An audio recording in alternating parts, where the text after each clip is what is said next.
A is some 5 by 3 matrix. Does A have an inverse? At least as far as basic linear algebra is concerned, does A have an inverse? Does it have a Moore-Penrose inverse? Yeah. There is. It has an inverse in parts of linear algebra that we're not going to deal with. It's not important to us at this level of econometrics.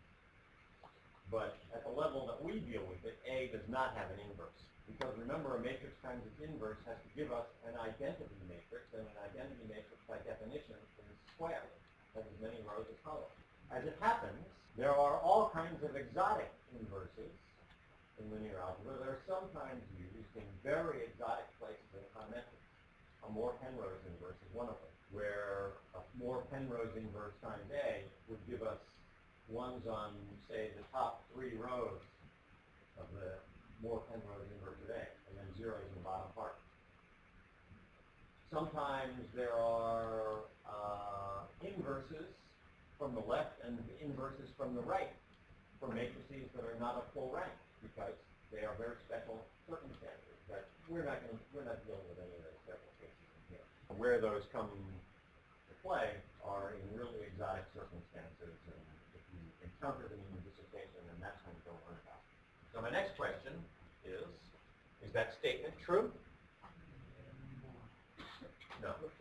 AB inverse is not A inverse B inverse, and it's not B inverse A inverse. You have to do the multiplication and then figure out the inverse.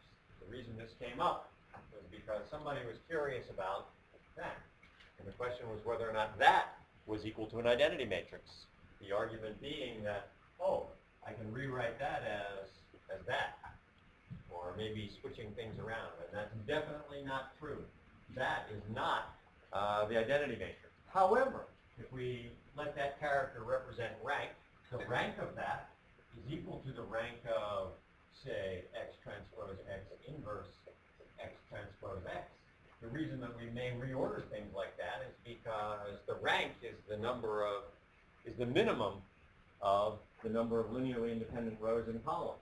And the order in which you do the multiplication is not going to change the number of linearly independent rows and columns in the matrix you started with. And we rearrange them because there are some places where it's convenient for us in terms of figuring out the rank. Because X transpose X inverse times X transpose X is an identity matrix. And in the convention that we're using where X has n rows and k columns, it happens to be a k-dimensional identity matrix, and so the rank is k. Also, we know that the trace of that is equal to the trace of that. And that's, again, it's almost a simple theorem that you can look up in linear algebra. And I'm pretty sure when we were going through the lecture notes in linear algebra, we stopped and we did point those two facts out. And I know they're for sure in the lecture notes online, because those two features we do use. They come to play in, for example, proving that the least squares error variance estimator is unbiased. Because remember, we said that sigma hat squared, we have a garden variety regression model. We had said that the error variance was equal to, in the least squares case, 1 over n minus k times y minus x beta hat transpose y minus x beta hat. And we had said that after a lot of fireworks, we had said that that was the same as that. And then we had asked about the expected value of sigma hat squared.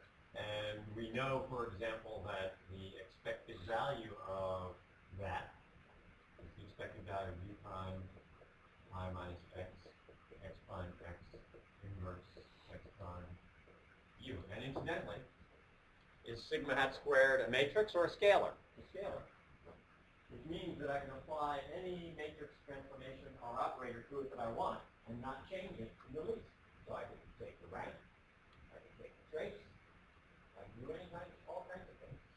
So my next step, for example, would be to take the trace. So I can take the trace of that. Having applied the trace operator, I can move U transpose out to the end. Because by taking the trace of a scalar, I didn't change anything, and taking the trace allows me to reorder the sequence of multiplication.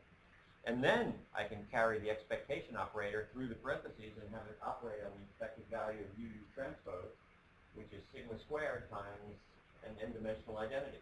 But since the identity does the same thing as me multiplying by 1, I can just rub it away and take sigma squared out, and now I'm left with taking the trace of I minus x, x transpose x inverse x transpose.